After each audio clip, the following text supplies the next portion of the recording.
दोस्तों आप सबका हमारे एक नए वीडियो में बहुत बहुत स्वागत है। दोस्तों आज के वीडियो में हम बात करने वाले हैं रेलवे एएलपी के साइको टेस्ट के ऊपर कि इसमें जो टी स्कोर होता है वो क्या होता है और आपका जो मेरिट बनने वाला है वो कैसे मेरिट बनता है। ये सारी चीज़ें आज के वीडियो में बात करने वाला हूँ। इसमें 30% का जो कैलकुलेशन होता है ये कैसे होता है, इसके अलावा इसमें जो साइको टेस्ट में 60 से 70% जो बच्चे हैं ये क्यों फेल हो जाते हैं, ये सारी बातें आज के वीडियो में हमारा होने वाला है। तो आपको बता दूं कि हमारा जो फाइनल मेरिट बनने वाला है वो इस तरीके से बनता है कि आपने जो सीबीटी एग्ज़ाम दिया है तो पार्ट बी का तो नहीं, पार्ट बी में आप पास होने जरूरी है।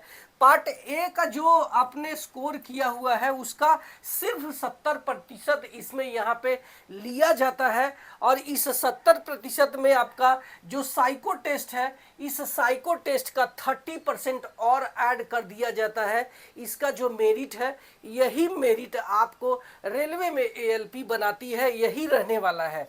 तो जैसे मान लो कि आपने सीबीटी के पार्ट ए में 80% स्कोर किया हुआ है, आउट ऑफ 100 आपने 80% स्कोर किया तो इसका 70% सीधा सीधा 80 डिवाइड बाई 100 मल्टीप्लाई 70, ये मार्क आता है 56 है।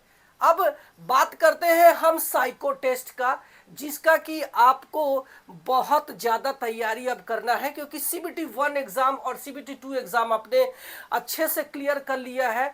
तो आपको ये टेस्ट की अच्छे से तैयारी करना है। इसका 30% वेटेज यहाँ पे लिया जाने वाला है और आपको बता दूं कि इसमें टोटल 5 टेस्ट पूछे जाते हैं और प्रत्येक टेस्ट में आपको 80 मार्क होता है, जिसको हम टी स्कोर के नाम से जानते हैं। यहाँ पे 80 मार्क नहीं, 80 टी स्कोर प्रत्येक टेस्ट बैटरी में होता है।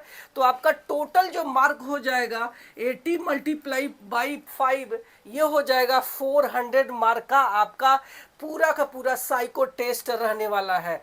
तो मान लीजिए कि आपने जो स्कोर था ये 400 में से 300 कर लिया है, तो आपका इसमें कितना टोटल जुड़ेगा, इसका 30% हम कर लेते हैं, यानी 300 डिवाइड बाई 400 मल्टीप्लाई 30, ये हो जाता है 22.5। ये आपका ये साइको टेस्ट का नंबर है। इन दोनों को हम जब मिला देते हैं यहाँ पे 56 अब प्लस 22.5, तो ये आपका हो जाता है स्कोर 78 प्लस 0.5 मार्क आपका इसमें हो जाता है टोटल जो मेरिट। अब इसी पर आपका जो है सिलेक्शन होता है और आपको यहाँ पे बता दूं कि टी स्कोर मैक्सिमम 80 ही होता है किसी भी टेस्ट बैटरी का। तो उसमें से आपको मिनिमम जो पासिंग मार्क है ये 42 मार्क लाना जरूरी है आउट ऑफ 80। इसी को बोलते हैं मिनिमम टी स्कोर 42। आपको प्रैक्टिस के साथ में यही लाने वाले हैं और आपको इसका प्रैक्टिस करना है। अब बात करते हैं कि ये टी स्कोर क्या है और एएलपी की परीक्षा में इसका कैलकुलेशन कैसे किया जाता है वो हम लोग देख लेते हैं। तो रेलवे हमारा जो टी स्कोर का फार्मूला दिया हुआ है इसका ये है कि 50 plus 10 multiply x minus mean divide by standard deviation. ये स्टैंडर्ड जो है फार्मूला है हमारा टी स्कोर निकालने का एक सूत्र है।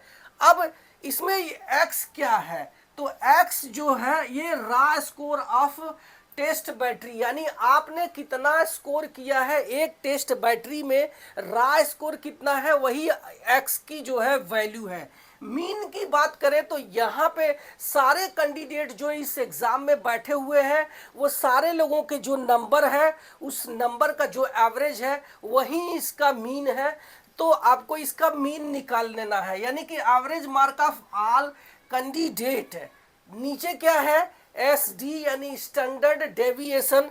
तो ये हमें अगर वैल्यू मालूम चल जाए तो हमें किसी कैंडिडेट ने एक टेस्ट बैटरी में कितना टी स्कोर किया है ये पता चल जाएगा। तो अगले स्लाइड में हम लोग देखते हैं कि इसमें अगर मान लो कि आप जिस एग्ज़ाम में बैठने वाले हैं उसमें 10 छात्र यहाँ पे बैठने वाले हैं। मैंने 10 लोगों का जो है मार्क यहाँ पे लिया हुआ है, और वो भी मान लो कि हाउस में मेमोरी जो टेस्ट है जिसमें कि 24 मार्क का पेपर अगर है आपका, तो इसमें जो एवरेज जो छात्रों ने स्कोर किया है 10 लोगों का मैंने यहाँ पे लिखा हुआ है। चूंकि आपके एग्जाम में 87,000 बच्चे बैठने वाले हैं, तो सारे लोगों का जो है मार्क का एवरेज निकाला जाएगा। मैंने सिर्फ यहाँ पे 10 लोगों का एवरेज निकाल के आपको बता रहा हूँ। वहाँ आपके एग्जाम में जितने भी कैंडिडेट उस एग्जाम में बैठेंगे साइको टेस्ट के, उनका मीन यहाँ पे निकाला जाएगा। तो यहाँ पे मीन निकालने का एवरेज स्कोर ऑफ कैंडिडेट्स यानी सम ऑफ ऑल कैंडिडेट्स स्कोर और divide by number of candidate, ये हमारा मीन निकल के आता है। यानी जितने भी छात्र यहाँ पे बैठे हैं उन सारे लोगों का जो स्कोर है यहाँ पे रेलवे प्लस यानी ऐड कर लेती है, और कितने छात्र उस एग्जाम में बैठे हैं उससे डिवाइड कर देते हैं, तो ये हमारा मीन निकल के आता है। तो यहाँ पे हमारा जो मीन निकल के आया ये 170 और डिवाइड बाई 10 यानी 10 छात्र यहाँ पे बैठे हैं, 170 इन सबके मार्क का ऐड करके आ चुका है। तो यहाँ पे मीन हमारा कितना निकल के आया, 17 निकल के आया है। अब बात करते हैं कि हमारा जो स्टैंडर्ड डेविएशन है वो कैसे निकाला जाता है। तो आप देख सकते हैं कि हमारा जो रॉ स्कोर है ये कैंडिडेट के इधर है 10, 12, 14, 15, 16, 18, 20, 21, 22, ये हमारे 10 छात्र के कैंडिडेट के मार्क है। अब इनका जो डेविएशन होता है, ये डेविएशन होता है कि आपका कितना मार्क आपने रॉ स्कोर किया है उससे आपका मीन से माइनस कर देंगे, तो उसका जो है हमारा डेविएशन निकल के आएगा। आप यहाँ पे x माइनस मीन यानी 10 में से 17 अगर आपका हम मीन घटा देते हैं तो ये आ जाता है -7। इसी तरीके से इस छात्र का 12 मार्क था, 12 में से 17 घटा देते हैं तो -5। इस तरीके से अगले का 3, फिर नेक्स्ट -2, -1, 1, फिर 3, 4, 5, 5, इस तरीके से इनका जो है डेविएशन निकल के आता है। अगले बार इसमें जो है हम इसका स्क्वायर कर देते हैं यानी स्क्वायर डेविएशन कर देते हैं, तो ये हो जाएगा 7 7 49, ये हो जाएगा 5 5 25, फिर उसके बाद अगला 9, फिर 4 1 1, इसका हम स्क्वायर करेंगे तो 9, 4 का स्क्वायर करेंगे तो 16, 5 का स्क्वायर करेंगे तो 25, फिर 5 का स्क्वायर करेंगे 25 से। इन सारे लोगों का जो है सम कर लेंगे यानी हम ऐड कर लेंगे, तो ये हो जाएगा 164। इसका जो है स्क्वायर डेविएशन का डिवाइड बाई हम 10 कर देंगे, क्योंकि टोटल जो छात्र है यहाँ पे 10 है, वहाँ पे जितने कैंडिडेट वहाँ पे बैठे रहेंगे रेलवे उनका जो है 10 से डिवाइड यहाँ पे करते हैं, तो ये हमारा आता है 16.4।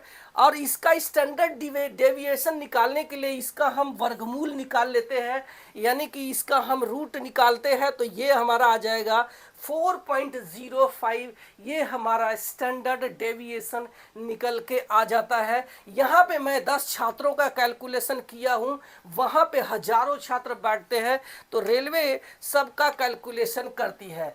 तो अब हमारे पास मीन निकल के आया है 17 और स्टैंडर्ड डेविएशन निकल के आया है 4.05, और हमारा मान लो रॉ स्कोर 20 है, यानी कि हमारा जो टेस्ट बैटरी है मेमोरी टेस्ट का उसमें 24 में से 20 मार्क छात्र ने यहाँ पे स्कोर किया है, तो हमारा टी स्कोर इस तरीके से निकल के आएगा 50 + 10 x minus mean divide by standard deviation यानी 50 + 10, यहाँ पे 20 हमारा रॉ स्कोर है, तो 20 - 17 बटा 4.05।